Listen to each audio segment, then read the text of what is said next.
Տեսանյութերի այս շարքը ներկայացնում է լաբորատոր սարքավորումներ ու նյութեր և դրանց կիրառմամբ լաբորատոր աշխատանքներ թվային գիրագիտություն և համակարգչային գիտություն, ֆիզիկա, քիմիա, աշխարհագրություն, կենսաբանություն առարկաներից։ Աշխատանքն իրականացվել է Համաշխարհային բանկի կրթության բարելավման ծրագրի լրացուցիչ ֆինանսավորում վարկային ծրագրի շրջանակներում, Կրթության, գիտության, մշակույթի և սպորտի նախարարության կրթական ծրագրերի կենտրոնի պատվերով, զանգահրատարակչության և Բարսարդ ընկերության հետ համագործակցությամբ։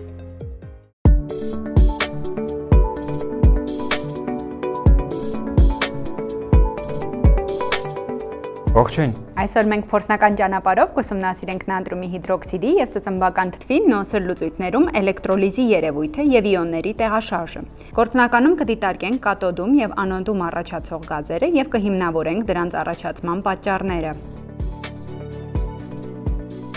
Էլեկտրոլիզը բարդ նյութերի քայքայումն է էլեկտրական հոսանքի ազդեցությամբ։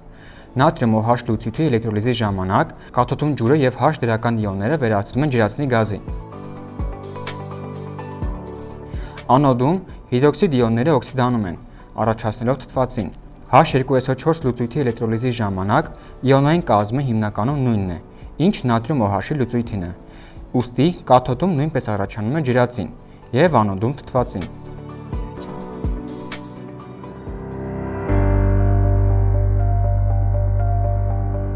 Փորձը կատարելու համար մեզ անհրաժեշտ են էլեկտրոլիզի սարք երկու երկար խողովակներով, հաստատուն հոսանքի աղբյուր, միացման լարեր կոկորդիլոսներով, թվային կշեռք, չափանոթ, ձագար, գրակայրիչ և մոմ գազերի հետագա ուսումնասիրության համար, չափաբաժակներ 100 մլ, լվացման շիշ թորած ջրով։ Նատրիումի հիդրոքսիդի 2%-անոց լուծույթ 100 մլ, ծծմբական թթվի 2%-անոց լուծույթ 100 մլ, թորած ջուր։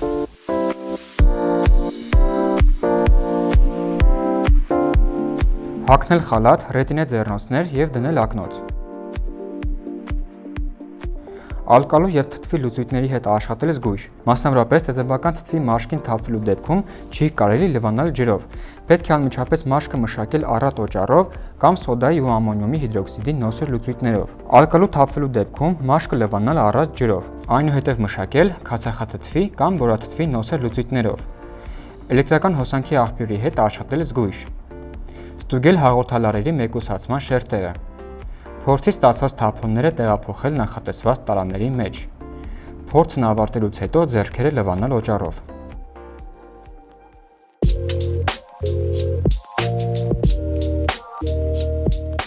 Նախքան հիմնական փորձը սկսելը պատրաստենք փորձի համար անհրաժեշտ լուծույթները։ Նատրիումի հիդրոքսիդի 2%-անոց լուծույթ։ Կշռենք 2 գրամ նատրիում OH և լցնենք 100 մլ-անոց բաժակի մեջ։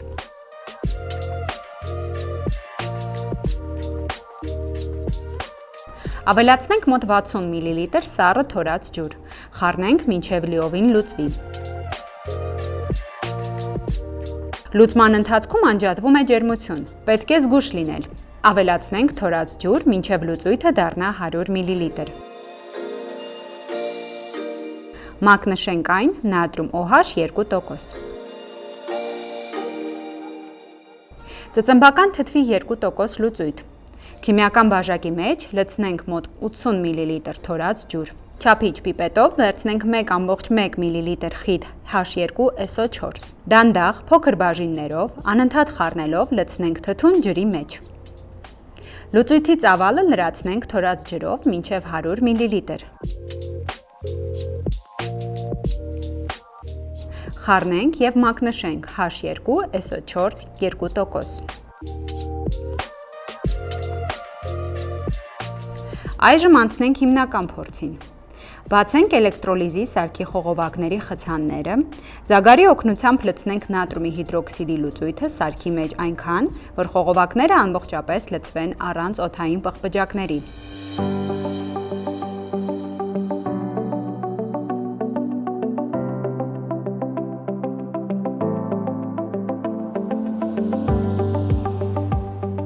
Խցաններով փակենք խողովակների բերանները։ Միացնենք էլեկտրոդները հոսանքի աղբյուրին, ապահովելով ճիշտ բևեռավորում։ Միացնենք հոսանքը եւ հետևենք պղպջակների առաջացմանը։ Ահա տեսնում ենք պղպջակների առաջացում երկու էլեկտրոդների շուրջ։ Դա նշանակում է, որ տեղի է ունենում էլեկտրոլիզ։ Գազերի առաջացումը վկայում է, որ տեղի է ունենում լուծույթում եղած ջրի քայքայման ռեակցիա։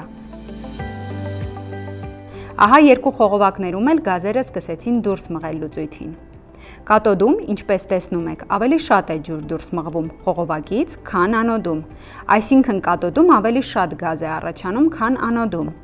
Եթե ուշադիր հետևենք ռեակցիային, կտեսնենք, որ ամեն պահի կաթոդում առաջացած գազը մոտ 2 անգամ շատ է անոդում առաջացած գազից։ Այժմ համոզվենք, որ կաթոդում հավաքվածը ջրածին է, իսկ անոդում հավաքվածը թթվածին։ Ինչպես գիտենք, ջրածինը ունի այրվելու հատկություն, իսկ թթվածինը այրումը խթանելու հատկություն։ Կատարենք գազերի հատկությունների ստուգում։ Վառենք մոմը, բացենք կաթոդը եւ մոտեցնենք վառվող մոմը։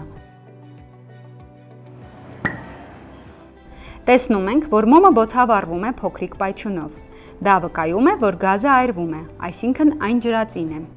Հիմա բացենք անոդի խողովակը եւ մոտեցնենք վառվող մոմը։ Բոցը ավելի ակտիվացավ։ Դա վկայում է, որ այստեղ թթվածին է։ Թթվածնի դեպքում բոցավառվող մոմը այրվում է ավելի ուժեղ։ Այժմ դատարկենք էլեկտրոլիզի սարքը թափոնների համար նախատեսված տարայում, լվանանք այն թորած ջրով եւ անցնենք երկրորդ փորձի կատարմանը։ Այս անգամ արդեն որպես էլեկտրոլիտ վերցնենք ծծմբական թթվի 2%-անոց լուծույթը։ Լուծույթը զգուշությամբ լցնենք էլեկտրոլիզի սարքի մեջ, այնպես, որ խցանները դնելուց հետո օդ չմնա անոթներում։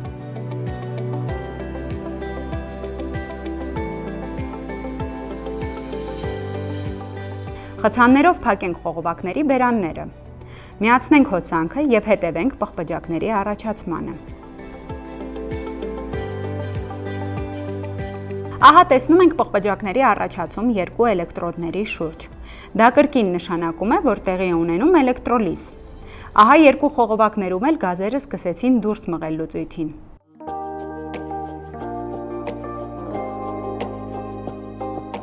Կաթոդում, ինչպես տեսնում եք, այս անգամ եւս ավելի շատ է ջուր դուրս մղվում խողովակից, քան անոդում, այսինքն կաթոդում ավելի շատ գազ է առաջանում, քան անոդում։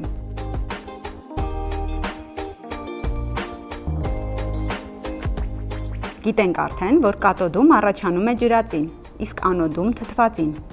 Ինչպես նատրիումի հիդրոքսիդի լուծույթի դեպքում էր, նույնը հիմա է։ Ամեն պահի կաթոդում առաջացած ջրածինը մոտ 2 անգամ շատ է անոդում առաջացած թթվածնից։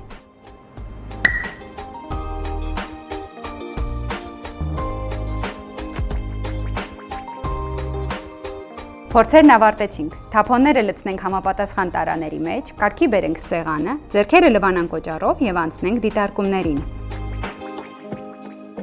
Երկու փորձերի ժամանակ էլ խողովակներում ձևավորվեցին գազային պղպջակներ։ Կաթոդում, որտեղ հավաքվել էր ջրածինը, գազի քանակը մոտ 2 անգամ ավելի էր, քան անոդում, որտեղ հավաքվել էր թթվածինը։ Ջրածինը այրվող գազ է, թթվածինը այրումը խթանող։ Վերլուծելով ստացված արդյունքները կարող ենք ասել, որ հոսանքը քայքայում է ջուրը, առանձնացնելով H2 եւ O2 գազերը։ Ջրածինը եւ թթվածինը առաջացան 2:1 հարաբերությամբ, ինչը համապատասխանում է ջրի քիմիական բանաձևին։